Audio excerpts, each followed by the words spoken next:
Story. మీరందరూ నేను ఆడాలనుకుంటున్నారు కానీ నేను పోరాడాను సారు అంటూ ప్రీమియర్లతో ప్రేక్షకుల ముందుకొచ్చాడు Peddi.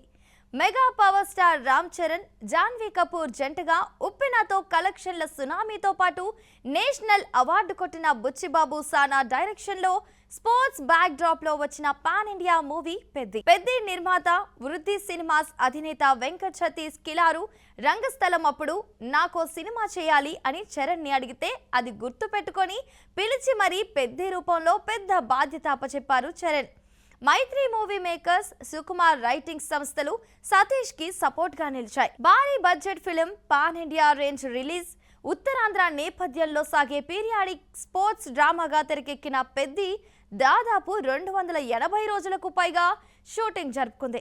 Heavy star casting, top technicians తో ప్రెస్టీజియస్ గా 350 కోట్ల రూపాయల బడ్జెట్ తో తీశారు. సినిమా అలా ఉంది, ఇలా ఉంది, ఇన్ని స్టార్లు, 5కి 3 రేటింగ్, 10కి 5 టమాటాలు, 7 ఎండుమిరపకాయలు లాంటి పిచ్చ పోలికలతో సినిమా స్థాయిని డిసైడ్ చేయలేం. కానీ అసలు పెద్ది లాంటి ప్రోడక్ట్ ని ప్రేక్షకుల ముందుకు తీసుకురావడానికి టీం పడ్డ కష్టం, క్యారెక్టర్ కోసం చరణ్ పెట్టిన ఎఫర్ట్, ఎందుకు పరిశ్రమ అంతా పెద్ది సక్సెస్ కావాలని కోరుకుంది, ఎవరెవరికి పెద్ది విజయం అవసరం, దాన్ని ఎంతవరకు రీచ్ అయ్యారు, ఇలాంటి ఇంట్రెస్టింగ్ డీటెయిల్స్ ఇప్పుడు చూద్దాం. పెద్ది సక్సెస్ చరణ్ కి చాలా అవసరం. రంగస్థలం తర్వాత వినయ్ విధేయరామ, ఆచార్య, గేమ్ చేంజర్ లాంటి సాలిడ్ ఫ్లాప్స్ పడ్డాయి.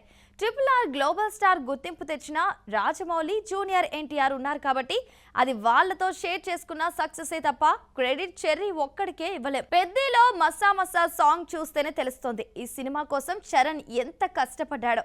క్రికెటర్, పహిల్వాన్, రన్నర్ ఒకే క్యారెక్టర్లో డిఫరెంట్ షేడ్స్ అండ్ వేరియేషన్స్ చూపిస్తూ పాత్ర కోసం ప్రాణం పెట్టేశాడు.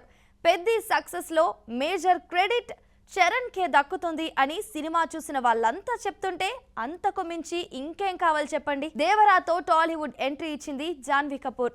పెద్ది సాంగ్ టీజర్ లో తనను చూసి లేనిపోని కంపారిజన్స్ పెట్టారు. కానీ తన పర్ఫార్మెన్స్ తో వాళ్ళ నోళ్లు మూయించిందామె. అచ్చియమ్మ క్యారెక్టర్ లో పల్లెటూరి యువతిలా కనిపిస్తూ అందమైన, ఆకట్టుకునే హావభావాలతో కట్టిపడేసింది. అప్పలసోరి పాత్రలో జగపతి బాబు, గౌర్ నాయుడు క్యారెక్టర్లో కన్నడ స్టార్ శివరాజ్ కుమార్, రామ్ బుజ్జిగా బాలీవుడ్ యాక్టర్ దివ్యేందు శర్మ సినిమాకి ప్లస్ అయ్యే పాత్రలో అదరగొట్టేశారు. ఈ క్యారెక్టర్స్ అన్ని కథను ముందుకు తీసుకెళ్లడంలో కీలక పాత్ర పోషించాయి. ఏఆర్ రెహమాన్ లెజెండరీ మ్యూజిషియన్, ఆయన సంగీతం గురించి కొత్తగా చెప్పకర్లేదు. తమిళ్, హిందీలో ఎలాంటి క్లాసిక్స్, ఎవర్ గ్రీన్ సాంగ్స్ ఇచ్చారో తెలిసిందే. జై హో అంటూ ఆస్కార్ అందుకున్న హిస్టరీ ఆయనది. కానీ రెహమాన్ తెలుగులో చేసిన సినిమాలు అంతగా ఆకట్టుకోలేదు. పెద్దికి రెహమాన్ మ్యూజిక్ డైరెక్టర్ అన్నప్పుడు ఆశ్చర్యం, అనుమానం వ్యక్తం చేశారు. కానీ ఒక్కో పాట గ్లిమ్స్ రిలీజ్ చేసే కొద్దీ ఆయన ఆర్ఆర్ చూసి సైలెంట్ అయిపోయారు. కట్ చేస్తే పెద్దికి రెహమాన్ సంగీతం బ్యాక్ బోన్ లా నిలిచింది. మ్యూజిక్ తో సీన్స్ ని ఎలివేట్ చేయడం మాత్రమే కాదు, ప్రాణం పోసారు Rahman. Coming to Buchibabu, general గా ఫస్ట్ సినిమాతో ఉప్పిన లాంటి సక్సెస్ కొట్టిన డైరెక్టర్లకి సెకండ్ సినిమా గండం ఉంటుంది. దాదాపు 5 ఏళ్ల పాటు పెద్ది మీదే ఫోకస్ పెట్టారు బుచ్చిబాబు. ఊరి గుర్తింపు కోసం పోరాడే కుర్రాడి కథను ప్రేక్షకులు తమ జీవితాలను ఓన్ చేసుకునేలా, ఆటని, గెలుపుని, కష్టాన్ని, సక్సెస్ ని సెలబ్రేట్ చేసుకునేలా పెద్దిని రూపొందించడంలో సక్సెస్ అయ్యారాయన. ప్రొడక్షన్ డిజైనర్ అవినాష్ కొల్లా లాంటి టెక్నీషియన్ల వర్క్ సినిమాకి ప్లస్ అయింది. సంక్రాంతి తర్వాత సందడి లేని బాక్స్ ఆఫీస్ కి కొత్త కళ, సరైన సినిమాలు లేక నీరసించిపోయిన పరిశ్రమకి కొత్త ఉత్సాహం తీసుకొచ్చింది పెద్ది. నార్త్ అమెరికాతో పాటు ఓవర్సీస్ లోని మిగతా ఏరియాల్లో మిలియన్ మార్క్ దాటేసింది. ప్రీమియర్ షోలతో కర్ణాటక లాంటి చోట్ల ప్రీవియస్ రికార్డ్స్ ని బీట్ చేసేసింది.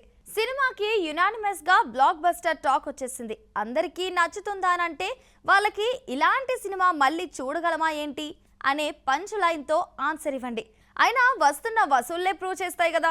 ప్రశంసించే వాళ్ళున్నట్టే విమర్శించే వాళ్ళు ఉంటారు. వాళ్ళని అలా వదిలేయాలి కానీ పట్టించుకోకూడదు. పట్టించుకుంటే మనల్ని కూడా పక్కకి లాగేస్తారు.